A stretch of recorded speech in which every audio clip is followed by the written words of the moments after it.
जोहार सभी को।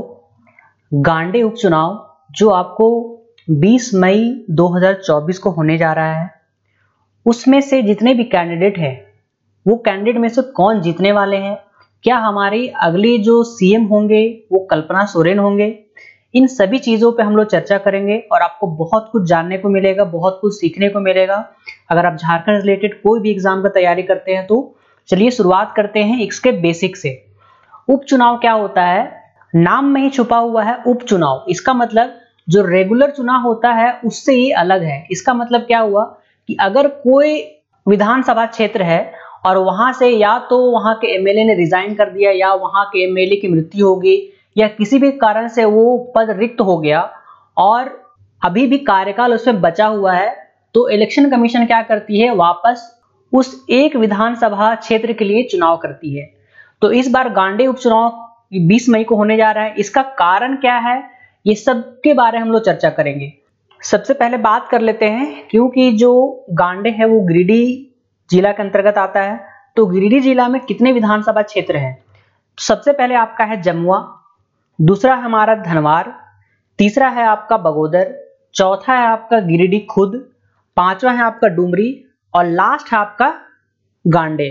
तो आप देखेंगे कि गिरिडीह क्षेत्र में टोटल 6 एमएलए यहां से चुने जाएंगे या यहां से 6 एमएलए होते हैं। अब 6 एमएलए के बारे में चर्चा करते हुए वर्तमान में कौन कौन है, देखिए जो धनवार से है वो बाबूलाल मरांडी है, जो झारखंड विकास मोर्चा जो जीवीएम से थे, जो बाद में बीजेपी में जाकर के वो मिल गए। बगोदर से आप लोग सबको जानते होंगे, जो आसपास के लोग होंगे और झारखंड के लोग भी जानते होंगे, विनोद कुमार सिंह है जो कम्युनिस्ट पार्टी से है, जो इस बार एमपी का चुनाव लड़ रहे हैं कोडरमा से। ठीक है। जमुआ से है आपके केदार हाजरा, ये बीजेपी से है। गांडे से थे सरफराज अहमद, लेकिन अभी वो नहीं है। क्यों नहीं, इसके बारे में चर्चा करेंगे। गिरिडीह से आपके हैं सुदीव्य कुमार और डुमरी से थे जगन्नाथ महतो, जो इनकी मृत्यु हो गई थी बाद में उपचुनाव में। इनकी जो पत्नी थी बेबी देवी वो यहाँ पे बनी है। ठीक है। तो अभी मेनली क्या है, जितना भी सारा 6 विधानसभा क्षेत्र है उसमें से गांडे जो है यहाँ पे खाली है। खाली होने का रीजन हम आपको बताते हैं। आप देखिए ये पेपर कटिंग है। झारखंड मुक्ति मोर्चा के एमएलए जो है वो गांडे विधानसभा क्षेत्र से रिजाइन कर देते हैं। क्यों विधानसभा क्षेत्र से ये रिजाइन करते हैं, इसका कारण है क्योंकि ईडी पड़ी हुई थी हेमंत सोरेन के पीछे। हेमंत सोरेन जमीन घोटाले मामले में फंसे हुए हैं और इसके कारण इनको डर था कि अगर ईडी इनको पकड़ के ले जाती है तो इसके बाद ही ये जो कल्पना सोरेन है इनको यहाँ पर वो मुख्यमंत्री या कोई मंत्री यहाँ पर नहीं बना पाएंगे। इसलिए ये क्या करवाए थे, ये रिजाइन कर दिए थे सरफराज अहमद। ये रिजाइन कर दिए थे सरफराज अहमद।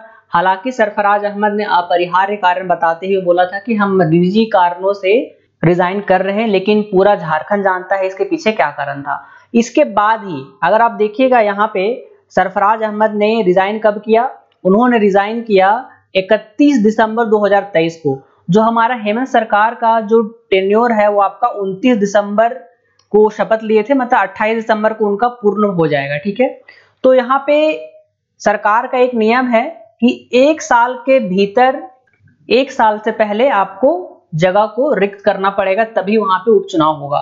तो हालांकि यहाँ से लगभग 1 साल यहाँ पे हो ही जा रहा है, इसलिए यहाँ पे उपचुनाव यहाँ पे इलेक्शन कमीशन के द्वारा कराया जा रहा है। उसके जस्ट बाद देखिएगा 31 दिसंबर को आपका सरफराज अहमद वहां से रिजाइन कर देते हैं और 1 फरवरी को बहुत सारे ईडी के समन को टालने के बाद फाइनली ईडी ने उनको लैंडस्केप में अरेस्ट कर लेती है 1 फरवरी को। और जनवरी भर पूरा मंथन चलता है कि आगे का काम कैसे करना है। आप देखिए ये हेमंत सोरेन है, ये चंपई सोरेन है और ये सीपी राधाकृष्णन है। आपको पता होगा, अगर आप पॉलिटिक्स अच्छे से पढ़े होंगे, तो मुख्यमंत्री जो है अपना रेजिग्नेशन किसको देते हैं, राज्यपाल को देते हैं। उसी प्रकार जो हमारे प्रधानमंत्री रहते हैं वो रेजिग्नेशन किसको देते हैं, वो राष्ट्रपति को रेजिग्नेशन देते हैं। तो आप देखिए सीपी राधाकृष्णन को वो अपना रेजिग्नेशन दे दिए। उसके बाद क्या होता है कि सरफराज अहमद किससे थे, वो भी जेएमएम से थे। अब जो कल्पना सोरेन है वो हेमंत सोरेन की पत्नी है, वो भी जेएमएम से है। तो जेएमएम को हटा करके फिर से जेएमएम को जिताने का क्या मतलब है, उसका एक ही मतलब है कि हेमंत सोरेन अगर जेल में है तो उनकी पत्नी यहाँ पे शासन को संभाले और वो मंत्री के पद पे रहे यहाँ पे। हालांकि ये देखने की बात है कि अगर ये जीतती हैं तो क्या इनको मुख्यमंत्री बनाया जाता है या नहीं। तो आप देखिएगा यहाँ पे लिखा गया है, जो कल्पना सोरेन है वो यहाँ पे नॉमिनेशन भर दी है गांडे असेंबली सीट से, और इसका जो इलेक्शन होगा 20 मई को होगा। तो जैसे कि आपको पता है लोकसभा चुनाव हो ही रहा है, तो इलेक्शन कमेटी सोचा कि चलो इसको भी साथ में ही निपटा देते हैं, है ना। तो ये 20 मई को यहाँ पे इलेक्शन होने वाला है। तो आप लोग अगर आसपास के गांडे क्षेत्र से हैं तो जरूर वोट दीजिएगा। अब वोट किनको दीजिएगा वो भी हम आपको बता सकते हैं। यहाँ पे बहुत सारे कैंडिडेट यहाँ पे चुने गए हैं।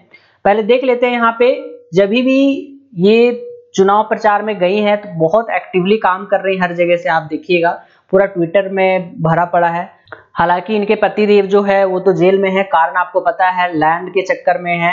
उसके बाद अभी आप लोगों ने देखा यहाँ पे कि जेएमएम के जो आलमगीर आलम है उनके पीए से 35 करोड़ रुपए का यहाँ पे ईडी ने खुलासा किया है। तो ये क्या सरकार है, हमारे स्टूडेंट के लिए क्या कर रही है, ये लोग सब आप लोग सब जानते हैं। अब चलिए बात कर लेते हैं कि गांडे उपचुनाव में कितने लोग यहाँ पे कैंडिडेट खड़ा हो रहे हैं। तो आप यहाँ पे देख पाइएगा कि बहुत सारे कैंडिडेट हैं। इंडिपेंडेंट तो इतने हैं कि आप मतलब आधे से ज्यादा इंडिपेंडेंट है। देखिए Kausar Azad independent, Syed Alam independent, Shahadat Ansari independent, Shabbir Ansar independent, Awadhesh Kumar Singh independent, Gulab Prasad Verma independent, Arjun Baitha independent.